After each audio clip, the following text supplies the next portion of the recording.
ناظرین محترم، پروگرام عوامی مسائل کے ساتھ آپ کا میزبان محمد عرفان حاضر خدمت ہے۔ آج کی نشست میں ہمارے ساتھ جو مہمان شخصیت موجود ہیں، یہ برصغیر کی روحانی شخصیت، میاں خاندان آزاد کشمیر کی سب سے بڑی روحانی درگاہ دمڑیہ والی سرکار اور میاں محمد بخش رحمۃ اللہ علیہ کے خانوادہ سے ان کا تعلق ہے۔ میاں محمد بخش رحمۃ اللہ علیہ بلا شبہ آزاد کشمیر اور برِ صغیر کی بہت بڑی روحانی شخصیت ہے۔ میاں محمد بخش رحمۃ اللہ علیہ کے خاندان سے میاں ذوالفقار احمد قادری، جو کہ اس بار میرپور کے دورہ پر تشریف لائے ہیں، بالخصوص ان کا مقصد جو ہے وہ میاں محمد بخش رحمۃ اللہ علیہ کا سالانہ عرس ہے۔ سالانہ عرس کی تقاریب کو اٹینڈ کرنے کے لیے میاں صاحب اس بار میرپور آزاد کشمیر کے دورے پر ہیں۔ آج ہمارے ساتھ میاں محمد بخش رحمۃ اللہ علیہ کے خاندان سے میاں ذوالفقار احمد ہمارے ساتھ موجود ہیں۔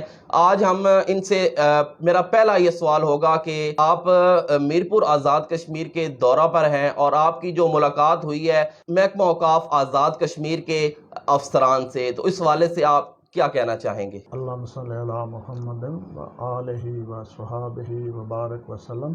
سب سے پہلے عرفان صاحب، آپ کا بہت بہت شکریہ کہ آپ نے مجھے یہ موقع دیا۔ پہلی بات تو یہ ہے کہ یہ میرے فرض میں شامل ہے کہ عرس میں شرکت کروں، چونکہ میرے جد امجد کا عرس ہے اور اس میں شجرہ شریف پڑھنے کے لیے جو ہے نا یا تو میرے بڑے بھائی میاں افتخار احمد صاحب سجادہ نشین دربار عالیہ کھڑی شریف خود تشریف لاتے ہیں، اور چونکہ وہ اس سال بھی علیل ہیں تو انہوں نے میری ڈیوٹی لگائی ہے تو میں یہاں آیا ہوں۔ جو آپ کا سوال ہے، چونکہ آپ نے پچھلی دفعہ بھی یہ دیکھا تھا کہ میں نے محکمہ اوقاف کو کافی تنقید کا نشانہ بجا طور پر بنایا۔ میری ہمیشہ سے کوشش رہی ہے کہ میں کسی پہ کوئی شخصی تنقید نہ کروں، بلکہ بطور محکمہ ان پہ تنقید اور تعمیری تنقید کی جائے جس کا کچھ نہ کچھ مثبت حل نکل آئے۔ اس دفعہ میری جو ملاقات ہوئی ہے وہ سیکٹری محکمہ اوقاف ڈاکٹر ادریس صاحب سے ہوئی ہے، ساتھ ہی ناظم اوقاف شاہد ایوب صاحب سے ہوئی ہے، اور باقی ان کے جو سب آرڈینیٹس ہیں ان سے ملاقات ہوئی ہے۔ جو اس میں جو پروگرس ہوئی ہے وہ یہ ہے کہ میری جو خواہش ہے، جس کو میں اپنا فرض سمجھتا ہوں، وہ ہے کہ صاحب مزار یعنی میاں محمد بخش رحمۃ اللہ تعالی علیہ کا جو کلام ہے، جو کہ 100% رشد و ہدایت پہ اور تصوف پہ مبنی ہے، اس کی اچھی اشاعت کی جائے، اس کی تفسیر لوگوں کو بتائی جائے۔ تو اس سلسلے میں میں نے جو پہلی حضرت میاں محمد بخش رحمۃ اللہ تعالیٰ علیہ کی تصنیف ہے سونی مہیوال، اس کو جو ہے ری پرنٹ کرایا ہے، ساتھ ہی کچھ شجرہ جات میں پرنٹنگ کی اغلاط موجود تھی ان کو درست کیا ہے۔ الحمدللہ مجھے امید ہے کہ صاحب مزار صاحب تصنیف اس کو قبول فرمائیں گے انشاءاللہ۔ اس کے ساتھ ہی میں نے کافی مثبت مذاکرات ہوئے ہیں، جس میں آئندہ حضرت میاں محمد بخش رحمۃ اللہ تعالیٰ کی تصنیف پہ ایک کمیٹی قائم کی جائے گی جو کہ مختلف فیلڈ کے ماہرین پہ مشتمل ہوگی، اور اس میں بھی اپنا حصہ ڈالوں گا انشاءاللہ بشرط زندگی۔ اور ساتھ ہی کچھ اور جو دربار شریف کی تزئین و آرائش، مسجد کے سلسلہ میں باقی کافی سے کام جو ہیں اس سلسلے میں کافی مثبت پیش رفت ہوئی ہے۔ تو انشاءاللہ جو ہے نا محکمہ اوقاف نے مجھے جو تعاون کا یقین دلایا ہے، اس کے جواب میں انشاءاللہ میں بھی ان کے ساتھ تعاون کر کے ان مسائل کو کم کرنے اور حل کرنے کی کوشش کروں گا۔ میاں صاحب، اب میرا اگلا سوال یہ ہے کہ آپ گزشتہ کافی ٹائم سے، چونکہ آپ میاں خاندان کے جو اولاد میں سے اس ٹائم بڑے متحرک اور علمی اور ادبی شخصیت ہیں، آپ دربار کے مسائل کو لے کر بڑے اس حوالے سے بڑے آپ نے جدوجہد بھی کی ہے، تو محکمہ اوقاف ان تمام معاملات کو سیریس کیوں نہیں لے رہا؟ کیا ان کے پاس فنڈز نہیں ہیں یا کیا وجہ ایسی کیا ہے کہ وہ دربار کے معاملات کو حل کرنا نہیں چاہ رہا یا ہو نہیں رہے ان سے، یا یہ ان کے لیول کے اوپر کا کام ہے؟ اصل میں عرفان صاحب بات جو اب کلیئر ہوئی ہے نا، وہ یہ ہے کہ کسی بھی محکمہ کے افسر نے چھوٹے سے لے کر بڑے تک جو میری تجاویز ہیں اس سے انہوں نے اختلاف نہیں کیا۔ پرابلم ان کو یہ ہوتی ہے کہ ان کا ریمٹ میں یہ چیزیں شامل نہیں ہیں، کچھ ان کے لیے مشکلات ہیں، چونکہ اوقاف ایکٹ آزاد جموں و کشمیر جو ہے نا، یہ ایک بڑا ڈکٹیٹوریل قسم کا ایکٹ ہے۔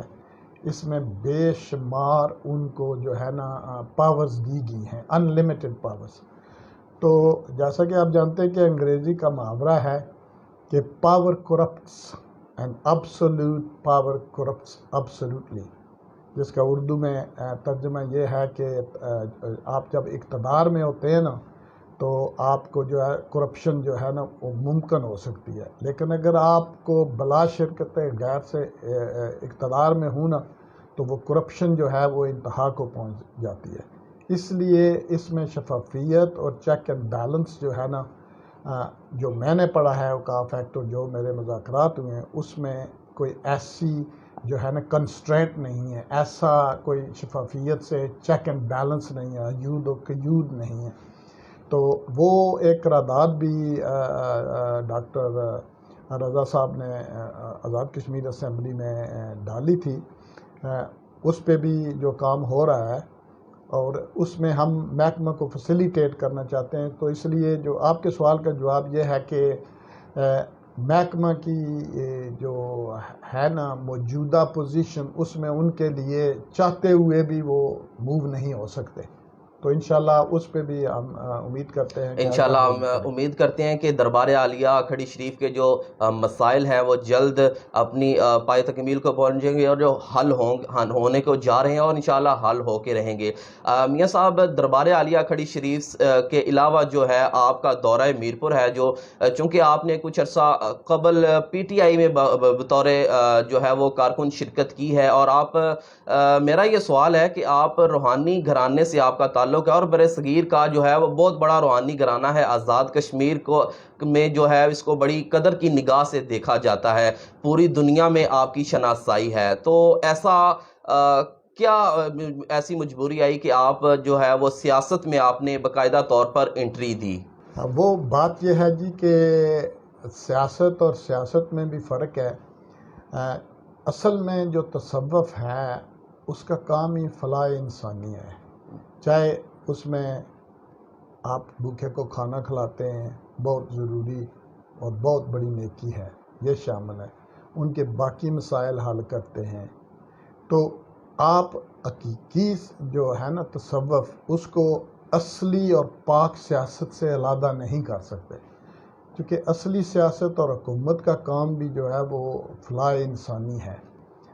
اس وجہ سے جو ہے تحریک انصاف میں میری شمولیت جو ہے نا، اس کی بنیادی وجہ یہ ہے کہ تحریک انصاف کی سیاست یعنی عمران خان کی سیاست جو ہے اس میں شفافیت ہے، اس میں فلاح انسانی کے لیے کام ہے، اور میں سمجھتا ہوں کہ موجودہ دور میں اس کا ساتھ نہ دینا جو ہے وہ میرے لیے ممکن نہیں تھا۔ اگر میں تصوف پہ یقین رکھتا ہوں، اگر میں غریب کی مدد پہ یقین رکھتا ہوں، اگر لوگوں کے مسائل کے حل پہ یقین رکھتا ہوں، تو میرے نزدیک تحریک انصاف، چودھری ارشد حسین لوکل ایم پی یا بیرسٹر سلطان محمود جو میرے پرانے ساتھی بھی ہیں، وہ یا حتیٰ کہ عمران خان بھی جو ہے نا وہ نہیں ہے، بلکہ وہ تحریک جو عمران خان نے شروع کی ہے، جس کو عمران خان کا ویژن کہہ سکتے ہیں، جو وہ کام کر رہے ہیں نا، وہ سب سے ضروری ہیں۔ خدا نخواستہ کل عمران خان اگر نہ بھی ہوں تو ان کی جگہ کوئی اور آدمی بھی اگر یہ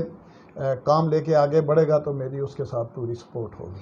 آپ کے کہنے کا مقصد یہ ہے کہ سیاست کا اصل مقصد دکھی انسانیت کی خدمت ہے، اور تصوف کا بھی اصل مقصد یہی ہے کہ بھوکے کو کھلانا کھلایا جائے، جو ہے وہ بھٹکے ہوئوں کو اصل اور سیدھی راہ دکھائی جائے، اور بیسیکلی جو ہے وہ دکھی انسانیت کی خدمت ہے، جس کی وجہ سے آپ نے پی ٹی آئی میں شمولیت اختیار کی. آپ کیا سمجھتے ہیں کہ عمران خان جو ہے وہ پاکستان کے مسائل کو اور آزاد کشمیر کے بالخصوص مسائل کو حل کرنے کے لیے اور مسئلہ کشمیر کو حل کرنے کے لیے کافی ہے؟ سب سے پہلی بات تو عرفان صاحب جو میں نے دیکھی ہے، چونکہ میری زندگی کا آدھی صدی سے زیادہ حصہ باہر گزرا ہے، اور الحمدللہ مجھے دنیا کے تقریباً 60-70% ممالک میں بھی جانے کا اتفاق ہوا ہے. جب میں یہاں دیکھتا ہوں تو یہاں انسانیت بہت دکھی ہے. آپ دیکھ لیں کہ سب سے پہلے تو بھوک اور افلاس ہے، سب سے بڑی وجہ جو ہے، سب سے بڑی وجہ. اس کے بعد آپ دیکھ لیں کہ ایک چھوٹا بچہ یا بچی تعلیم حاصل کر لیتا ہے تو اس کے لیے آئندہ زندگی میں موقع نہیں ہے، جس کی بنیادی وجہ مجھے بھی یہ ملک چھوڑنا آج سے 55 سال پہلے بھی بنیادی وجہ یہ تھی کالج سے کہ مجھے اپنا کوئی مستقبل یہاں روشن نظر نہیں آ رہا تھا. بدقسمتی سے آج اس سے بھی حالات بدتر ہے. اس کے بعد یہاں انصاف کا نظام جو ہے وہ موجود نہیں ہے. اس کے علاوہ یہاں پہ یہ ہے کہ ہم باسیت قوم حق اور سچ سے دن بدن دور ہو رہے ہیں. زیادہ تر ہماری کشش جو ہے نا چمک، پیسے کی، دولت کی، ذاتی نمود و نمائش کی، یہ بہت زیادہ ہے. میں نے دیکھا ہے یہاں کے سیاست میں لوگوں کو زیادہ تر یہ ہے کہ جی وہ ہمارا آدمی ہے، میری برادری کا آدمی ہے، اس لیے میں نے ووٹ دینا ہے. برادری ازم کا اس میں تعلق ہے. اس کے ساتھ یہ ہے کہ جی وہ ہمارے گھر ہماری خوشی اور غمی میں شریک ہوتا ہے جی، اس لیے ووٹ دینا ہے. اور بے شمار وجوہات ہیں جی، وہ اس نے ہمارے لڑکے کو پولیس سے چھڑوایا تھا اس لیے میں نے ووٹ دینا ہے. اصل میں یہ جو موجودہ نظام ہے نا، اس کو کریٹ کیا گیا، اس کو جو ہے بنایا گیا ہے پاکستان کی جو سیاست ہے، عمران خان کی سیاست سے کو ایک سائڈ پر رکھتے ہوئے. وہ صرف اس کی کنسٹرکشن ایسے کی گئی ہے کہ آپ کو ایم ایل اے کے پاس جانا پڑے بھوک دور کرنے کے لیے، پولیس کے انصاف کے لیے، پٹواری کے لیے. تو یہ جتنی اس کو چینج کرنے کے لیے جو ضرورت ہے، تب ہی آئندہ لوگوں کا مستقبل ہوگا. آپ یہاں بیماری ہے اگر آپ کو، تو غریب آدمی ہے تو آپ کو علاج کی جو سہولت گورنمنٹ کے جو ہاسپٹل ہیں وہاں پہ شاید آپ کو سفارش کی ضرورت ہوگی، پرائیویٹ میں آپ کو پیسے کی ضرورت ہوگی. تو میں سمجھتا ہوں کہ تحریک انصاف کی گورنمنٹ جو ہے وہ ان سب امپورٹنٹ فیلڈز پہ کام کر رہی ہے، چاہے وہ صحت کا ہو. زیادہ ہاسپٹل جو ہیں، جب وہ صحت کارڈ ہوگا تو اس کی ڈیمانڈ زیادہ بڑھے گی تو وہ لوگ ہاسپٹل بھی بنائیں گے، وہ مسئلہ حل ہوگا. جو آپ نے کشمیر کا ساتھ میں سوال کیا ہے وہ چونکہ باہر رہتے ہوئے ہم دیکھتے ہیں بدقسمتی سے، مجھے یہ کہنے میں کوئی بات نہیں ہے کہ جو سیاسی پارٹیاں بیرون ملک پاکستانیوں کے ووٹ کو جو ہے وہ اس کی مخالفت کر رہی ہیں، اس کی صرف اور صرف ایک وجہ مجھے نظر آتی ہے، وہ یہ ہے کہ ہم جو لوگ باہر رہتے ہیں، ایک تو یہ جو ہمارے ممالک میں جاتے ہیں، برطانیہ، انگلینڈ، یورپ میں، تو ہمیں ان کی تھوڑی بہت اصلیت کا پتہ چل جاتا ہے کہ ان کے دل میں عوام کا درد کتنا ہے. دوسرا ہے ان کی وہاں پہ پراپرٹیز وغیرہ کا، جائیداد کا بھی پتہ ہوتا ہے. تیسری سب سے امپورٹنٹ بات جو ہے میرا خیال ہے ان کو پرابلم یہ ہے کہ ہمیں اصل جمہوریت جو ویسٹ کیا ہمیں اس کا تجربہ ہے. تو اگر میں سمجھتا ہوں اگر 9 لاکھ پاکستانی باہر ہیں، جو کہ مجھے بتایا جاتا ہے کہ 9 لاکھ پاکستانی بیرون ملک ہیں جو سب سے زیادہ زر مبادلہ اس ملک کو بھیجتے ہیں، تو میرا خیال ہے کہ اس لیے ہر لاکھ پہ ایک جو ہے نا فارن کی سیٹ ہونی چاہیے، تاکہ وہ لوگ اپنا نمائندہ چن لیں، وہ نمائندہ جس کو اصلی جمہوریت کا تجربہ ہے. وہ لوگ جب 90 نمائندے بیرون ممالک سے اس پارلیمنٹ میں آئیں گے نا، تو تب انشاءاللہ اصلی جمہوریت کا جو ہے نا حسن آپ کو نظر آنا شروع ہوگا.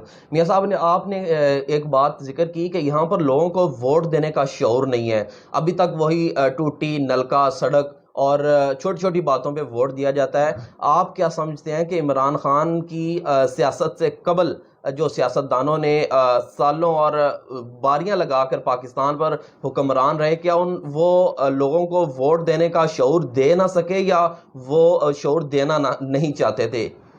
میں سمجھتا ہوں کہ وہ ان کا جو سیاست ہے اس کو یہ بات سوٹ ہی نہیں کرتی کہ یہ شعور ان کو دیتے ہیں. اگر یہ شعور ہو تو پھر تو نہیں نا. آپ دیکھیں کتنی منفی سیاست ہو رہی ہے. عمران خان نے کشمیر کا سودا کر دیا، اس سے بڑا جھوٹ تو ہو ہی نہیں سکتا. پوری دنیا نے دیکھا کہ عمران خان نے یونائٹڈ نیشن میں کتنے مؤثر انداز میں اور کتنی دلیری سے کشمیر کا مقدمہ لڑا. بالکل لڑا. لیکن یہاں پہ میں دیکھتا ہوں کہ جیسے وہ ہٹلر کا جو تھا نا، گوبلز، اس کا وزیر اطلاعات، اس کا یہ فلسفہ تھا کہ آپ ایک جھوٹ کو بار بار بولتے جائیں تو لوگ اس پہ یقین کرنا شروع کر دیں گے یہ سچ ہے. مجھے یہاں اس کی بہت مماثلت نظر آتی ہے کہ جھوٹ پہ جھوٹ بولا جا رہا ہے. بس لوگوں کو وہ جو ان کے بیچارے سپورٹر ہیں وہ سمجھتے ہیں کہ بس فرق ہی نہیں ہے، یہ بھی چور ہے وہ بھی چور ہے. تو میں سمجھتا ہوں عمران خان کا، آپ دیکھیں اس کے بعد سیکیورٹی کونسل میں امریکہ ساتھ عمران خان نے جس دلیری سے ان کو جواب دیا ہے، بھارت کے ساتھ جو اس کی سٹینڈ ہے وہ ایک پرنسپل سٹینڈ ہے. ملکوں کو آپ غریب بھی ملک ہوں، آپ وہ نارتھ کوریا کو لے لیں، غریب سے ملک ہیں، ایران کو لے لیں پاکستان کے مقابلے میں، لیکن وہ لوگ ڈٹ جاتے ہیں.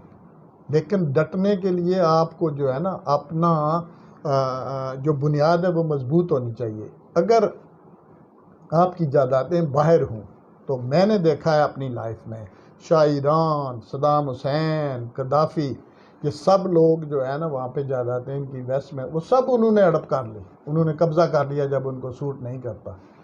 تو بدقسمتی سے ہمارے جن حکمرانوں کے سرمایہ باہر ہے، ان کو یہ اچھی طرح پتہ ہے کہ اگر ہم اپنے آقاؤں کے خلاف گئے تو ہمارا بھی اشر وہی ہوگا. تو اس لیے جو ہے نا وہ نہیں بول سکتے، لیکن عمران خان بول سکتا ہے. عمران خان کے بعد بھی وہ آدمی بول سکے گا جو باہر پہ ڈیپینڈنٹ ہے. آپ نے عمران خان کی جو ہے وہ سفارت پہ اور اس نے جو بیان دیا ہے کہ میں سفیر کشمیر ہوں، اس پہ آپ نے مدلل گفتگو کی. 25 جولائی کے چونکہ الیکشن آزاد کشمیر میں عام انتخابات ہونے جا رہے ہیں، تو اس حوالے سے تمامی پارٹیاں چونکہ کمپین کے لیے آزاد کشمیر میں ڈیرے جمائے ہوئے ہیں، تو نون لیگ کی جو نائب صدر مریم نواز صاحبہ ہیں، انہوں نے اپنے مختلف بیانات میں کہا ہے کہ نواز شریف کشمیر کا بیٹا ہے، میں کشمیر کی بیٹی ہوں، ہم کشمیری ہیں. تو آپ کیا سمجھتے ہیں کہ ان کی جائیدادیں لنڈن میں، ان کے علاج لنڈن میں، ان کی جو خاندان ہے وہ لنڈن میں، اور یہ کشمیری یا پاکستانی، اس کا فیصلہ کون کرے گا؟ اس کا فیصلہ آپ کی عقل سلیم کرے گی. جی آپ دیکھیں کہ ان لوگوں کو اب وہ کہتے ہیں کہ عقل مند آدمی جو ہے نا وہ آزمائے کو بار بار نہیں آزماتا. ہماری قوم نے نواز لیگ کو بھی چانسز دیے ہیں، وہ تو تقریباً 30 سال سے پنجاب پہ حکومت کر رہے ہیں جو کہ پاکستان کا بہت بڑا صوبہ ہے. پیپلز پارٹی کو بھی 2-3 حکومتیں ملی ہیں. نتائج کیا نکلے؟ آج تو پھر وہ اپنا جو ہے نا وہ فلسفہ بیچنے آ گئے ہیں، ادھر کی ادھر کی منفی سیاست کر رہے ہیں. لیکن عوام کو یہ شعور ہونا چاہیے کہ ان لوگوں نے ہمارے لیے پہلے کیا کیا. اب آج صبح ہی میں سوچ رہا تھا کہ کتنا ان کا افیکٹو پراپوگنڈا ہے کہ عمران خان نے جب کہا کہ میں 90 دن میں کرپشن کو ختم کرنے کی کوشش کروں گا ادھر ادھر، آج تک ان کا وہی شور ہے کہ کیوں نہیں ختم ہوا. میں ان سے پوچھتا ہوں، عوام کو چاہیے کہ وہ اپنے آپ سے، اپنے ضمیر سے، اپنے دل سے پوچھیں کہ جو 10 سال حکومت کر گئے ان کو میرے خیال میں 3650 دن ملے، انہوں نے اس میں کیا کیا. چودھری ارشد صاحب جو ہیں وہ حلقہ کھڑی سے امیدوار ہیں، اور بیرسٹر سلطان محمود چودھری جو ہے وہ حلقہ 4 میرپور سے امیدوار ہیں اور وزارت عظمیٰ کے لیے بھی ہیں. تو ان دونوں شخصیات کے کردار کو آپ کس نظر سے دیکھتے ہیں اور ان کی جو سیاسی جدوجہد ہے اس کو آپ کس نظر سے دیکھتے ہیں؟ دیکھیں جی، میری چودھری ارشد حسین صاحب سے پچھلی دفعہ ہی ملاقات ہوئی ہے، تو ابھی جب واپس آیا ہوں تو ایک کارنر میٹنگ میں موجود تھا، میری ملاقات میں نے ان کو نہایت شریف النفس انسان پایا. جہاں تک بیرسٹر سلطان محمود صاحب کا تعلق ہے، ان کو بچپن سے ہماری واقفیت ہے. جب انگلینڈ میں گئے، انہوں نے سیاست میں قدم رکھا تو میں ان کے ساتھ تھا کچھ عرصہ کے لیے. تو پھر ہماری رائیں جدا ہو گئیں، چونکہ میں کاروبار کے سلسلے میں پڑ گیا تو میرا سیاست کسی طرف دھیان نہیں تھا. پھر بیرسٹر سلطان محمود صاحب وزیر اعظم بھی رہے. میرا خیال ہے وہ اپوزیشن کی گورنمنٹس کے ساتھ بھی انہوں نے کام کیا. ان پہ جہاں تک میں جانتا ہوں کوئی کرپشن کا الزام بھی نہیں ہے. اور میں سمجھتا ہوں بلکہ جانتا ہوں کہ انگلستان سے تعلیم حاصل کرنے کے بعد کمپیٹنٹ پالیٹیشین امریکہ میں نیو یارک میں باقی امریکہ کے حصوں میں، برطانیہ میں، برسلز میں، یورپین یونین کے ہیڈ کوارٹرز میں وہ کشمیر کاز کے لیے نہایت متحرک، میرا خیال ہے سب سے متحرک کشمیری سیاستدانوں میں barrister Sultan Mahmood by far جو ہے متحرک رہے ہیں کشمیر کی آزادی کے لیے. آپ نے کہا کہ سابق وزیر اعظم بیرسٹر سلطان محمود چودھری کشمیر کاز کے لیے اور کشمیر کی آزادی کے لیے بڑے متحرک رہے ہیں. میاں صاحب، چونکہ آپ کا زیادہ وقت برطانیہ میں گزرا ہے اور اب بھی آنا جانا رہتا ہے، تو وزیر اعظم عمران خان کے بارے میں اور ان کا امیج جو ہے بیرون ملک میں اور ان لوگوں کی نظر میں آپ کس طرح دیکھ رہے ہیں؟ عرفان صاحب، بات یہ ہے کہ یہ آپ نے بہت بڑی، سب سے بڑی جو ہمارے لیے فخر کی بات ہے، یہ پہلی دفعہ ہوا ہے 55 سال میں کہ ہمارا کوئی صدر مملکت یا وزیر اعظم ویسٹ کے دورے پہ گیا ہوا تو ہمارا سر فخر سے بلند ہوا. ہم نے یہی دیکھا ہے کہ وہاں پہ یہ لوگ ہمیں شرمندہ کرتے تھے تقریباً ان کی باتوں سے. عمران خان جو ہے، ہمیں یہ فخر ہے کہ وہ ان کی زبان بولتا ہے اور ان کو قائل کرتا ہے. چونکہ پہلی بات تو ہے اس کے پاس تعلیم ہے، اس کے پاس جو ہے نا لوگوں سے مینرزم ہے، اس کو پتہ ہے ان کے ساتھ کیسے بات کرنی ہے. اور سب سے بڑی بات ہے، میں پہلے کہہ چکا ہوں کہ اس نے دولت کی چمک کو ٹھکرا کے سیاست میں آیا ہے. وہ فلاح انسانی کے لیے شوکت خانم سے شروع ہے، آج وہ وزیر اعظم پاکستان ہے، لیکن اس کا بنیادی فلسفہ چینج نہیں ہوا. وہ چارپائی پہ بیٹھ کے کھانا کھا سکتا ہے، وہ غریبوں کے ساتھ بیٹھ کے کھا سکتا ہے. آپ اصلیت دیکھیں، آپ چمک نہ دیکھیں کہ کون کتنے کروڑ کی گھڑی پہنتا ہے.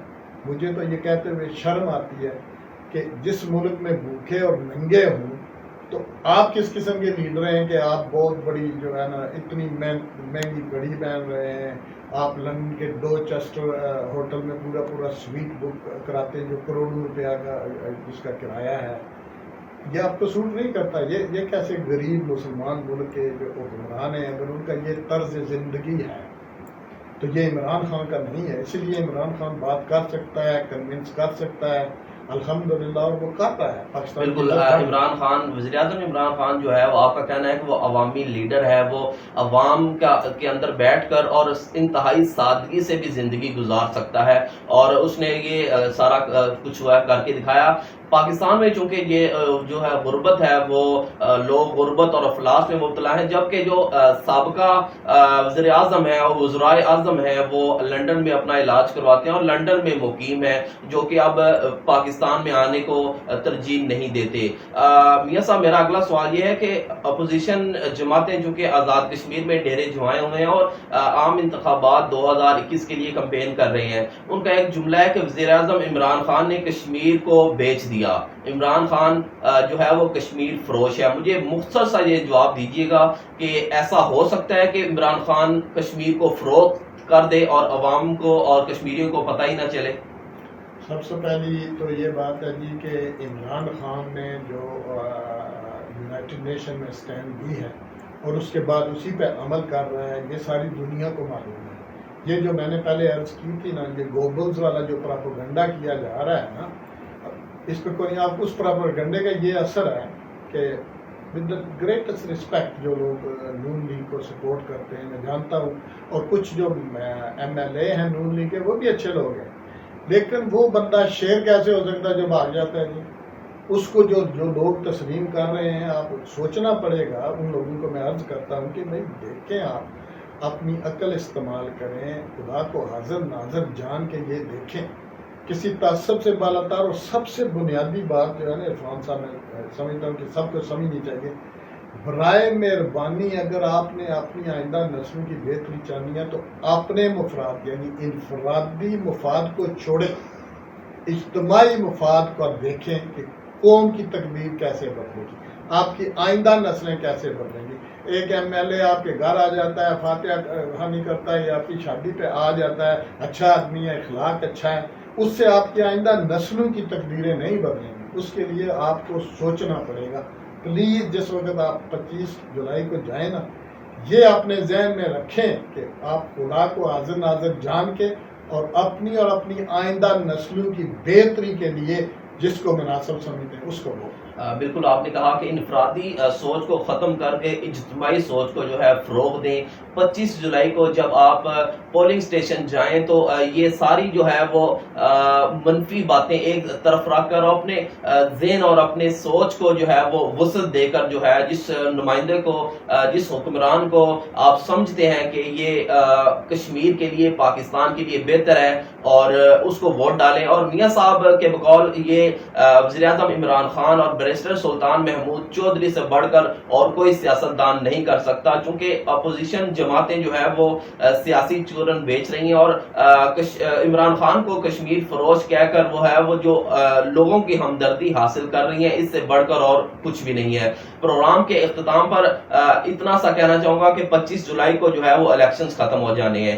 آپس کے اختلافات اور فیملیز میں ان جماعتوں کی وجہ سے اختلافات کو ختم کریں، اپنی سوچ کو بلند رکھیں، اور وزیر اعظم عمران خان کے بارے میں جو اپوزیشن جماعتیں ہیں وہ جو سیاسی چورن بیچ رہی ہیں، آپ ان سے بالاتر ہو کر، ان سے الگ ہو کر اپنی سوچ اور اپنے دماغ کے ساتھ سوچیں، اور وزیر اعظم عمران خان کو پاکستان کا اور آزاد کشمیر کا جو نمائندہ ہے، اور اس نے آزاد کشمیر کا سفیر خود کو کہا ہے، تو بیرسٹر سلطان محمود چودھری کو 25 جولائی کو جو ہے وہ ووٹ ڈال کر وزارت کی کرسی تک پہنچائیں تاکہ کشمیر کے مسائل حل ہو سکیں۔ اپنا اور اپنوں کا خیال رکھیں۔ اللہ حافظ و ناصر۔